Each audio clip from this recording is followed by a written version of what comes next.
வணக்கம். ஓகாபி விலங்குகள்.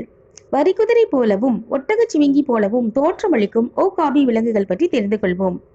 சாக்லேட் வண்ணத்தில் அடர் காவி நிற உடலுடன் பின்புறமும் முன்னங்கால்களிலும் வரிக்குதிரை போல கோடுகளுடன் சிறிய கழுத்துடைய ஒட்டகச்சிவிங்கி போல் தோற்றமளிக்கும் காட்டு விலங்குதான் ஓகாபி. இது ஆப்பிரிக்காவின் காங்கோ நாட்டு காடுகளில் அதிகம் காணப்படுகிறது. குறிப்பாக காங்கோ நாட்டின் தென் வட மத்திய காடுகளில் ஓகாபிகள் வாழ்கின்றன. ஒட்டகச்சிவிங்கியின் மூதாதையர்கள் உயிரோடு இருக்கும் இரண்டு இனங்கள் ஒட்டகச்சிவிங்கியும் ஓகாபியும் மட்டுமே. இவை இரண்டும் ஜிராஃபிடே என்ற குடும்பத்தைச் சேர்ந்தவை.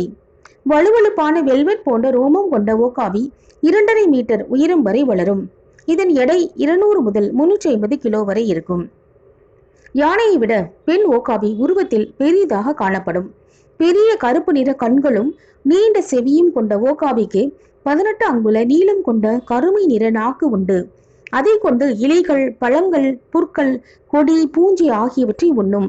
இரையை தேடி ஒரு நாளில் சுமார் 3 மைல் தூரம் நடக்கும்.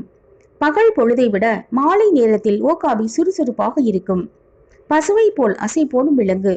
விழுங்கிய உணவை மீண்டும் வாய்க்கு கொண்டு வந்து மென்று தின்னும். ஆண் ஓகாபிக்கு மட்டுமே 3/4 அடி நீளமுள்ள கொம்புகள் உண்டு. ஓகாபிக்கு அபாரமான கேட்கும் திறனும் மோப்ப சக்தியும் உண்டு. ஓகாபியின் கர்ப்ப காலம் 14 முதல் 16 மாதங்கள். ஒரு பிரசவத்தில் ஒரு குட்டி போடும். பிரசவ நேரம் நெருங்கும் போது தாய் ஓகாபி அடர்ந்த காட்டுக்குள் ஒளிந்து கொள்ளும். குட்டி பிறந்த சில வாரங்களுக்கு இலை தலைகளுக்குள் ஒளித்து வைத்து பால் கொடுத்து வளர்க்கும்.